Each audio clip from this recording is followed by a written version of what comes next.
y a eu un certain nombre, effectivement, d'informations et de chiffres qui ont circulé qu'il faut corriger, puisque en aucun cas, Webhelp a 1800 positions de travail pour le groupe Orange. On ne les a jamais eues et on a bon espoir de les avoir un jour, mais on n'est pas du tout à ces niveaux-là, puisqu'on a moins de 500 positions réparties sur 2 centres pour Orange. Orange nous a fait savoir, et je crois qu'on n'est pas les seuls, qu'en aucun cas, ils se sentaient, je dirais, rassurés dans leur capacité à nous assurer cette volumétrie pour les 3 prochaines années et qu'il allait falloir faire des choix. Mais aujourd'hui, on en est là dans les discussions. C'est très difficile aussi pour nos clients d'avoir de la visibilité. Ça dépend de leurs succès commerciaux. Ce qui est sûr, c'est qu'on est en discussion avec Orange comme avec tous nos autres clients qui sont confrontés à cette baisse des besoins. On travaille en bonne intelligence et en étant, je dirais, très respectueux des enjeux sociaux qui se jouent.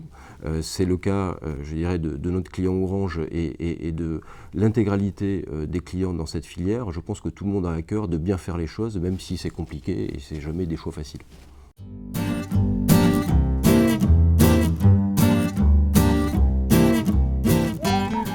Je dirais que assez mécaniquement, plus on s'expose, plus on prend le risque de l'impopularité. Dans le cas présent, on aurait souhaité éviter la médiatisation de cette affaire, et d'ailleurs on a tout fait pour l'éviter, mais à partir du moment où on touche quelque chose qui est vécu par nos collaborateurs comme une vraie injustice, et qui nous demande d'agir, et que de toute façon cette affaire ne pouvait pas rester, je dirais, secrète, on a assumé effectivement la médiatisation de cette histoire, de cette affaire. On l'a assumé parce que nous-mêmes avons pris la parole dans les médias.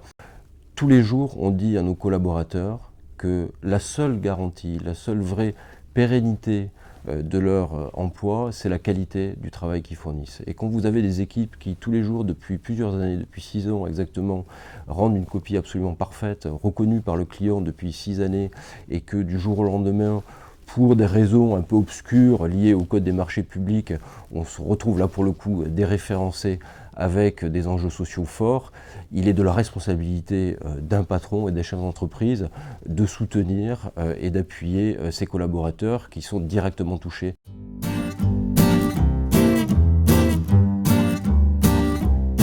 En aucun cas, l'année 2012 est une année horrible pour Webhelp, puisque, comme je l'ai très vite écrit dans le droit de réponse, Webhelp fait une belle année 2012, on est en ligne avec notre budget, qui était un budget en progression, et on le doit à un gain d'un certain nombre de clients, 17 au total, donc on a réussi à poursuivre notre acquisition de nouvelles références.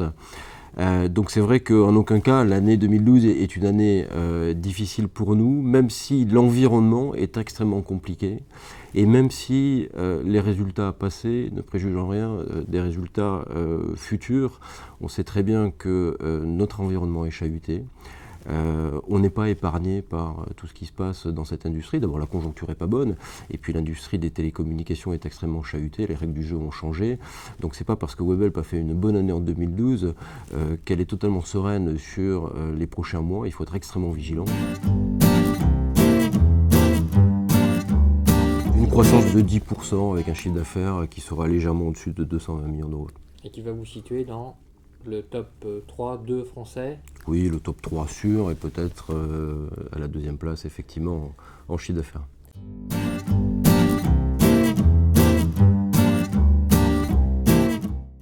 C'est toujours plus difficile de continuer à progresser quand on est dans le top 3 que quand on débarque ou quand on est un petit acteur. On prend le risque après de croître à la vitesse en fait, du marché, et en l'occurrence le marché il n'est pas forcément en train de croître. Ça n'a pas été le cas de l'année 2012, ça ne sera certainement pas le cas de l'année 2013.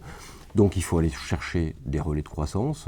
Donc il y en a dans nos métiers, dans la grande sphère de ce qu'on appelle le BPO.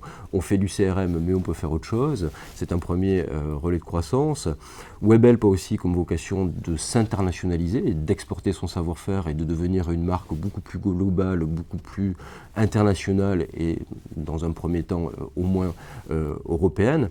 Et puis je crois beaucoup à l'investissement et à l'innovation dans nos métiers. Il faut qu'on continue à être créatif.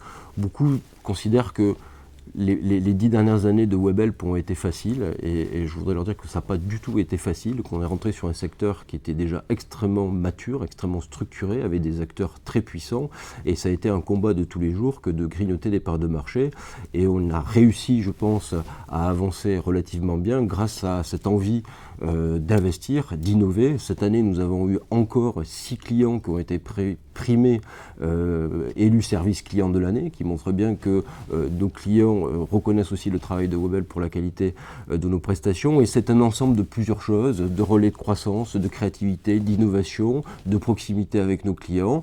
Effectivement, l'environnement est concurrentiel, mais je pense qu'il n'est pas plus concurrentiel que dans d'autres secteurs. Il faut juste toujours avoir la même passion, avoir envie de progresser.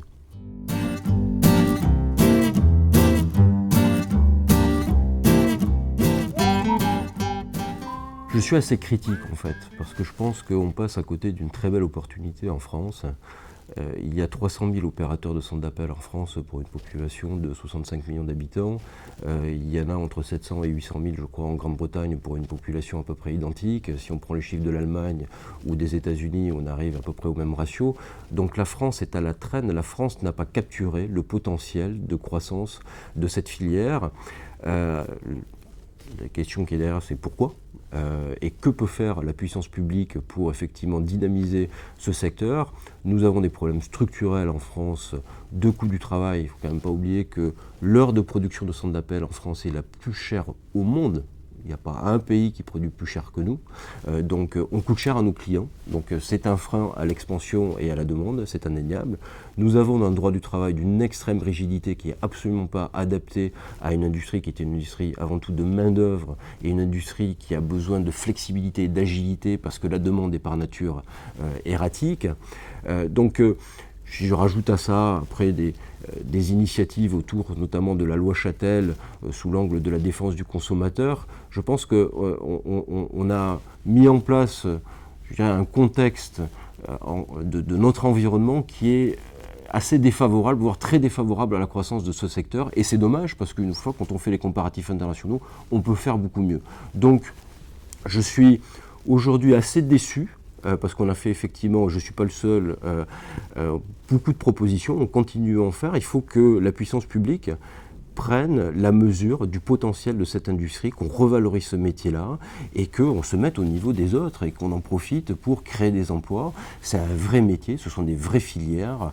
Je le vois tous les jours dans ce que deviennent nos collaborateurs quand ils quittent les centres d'appel.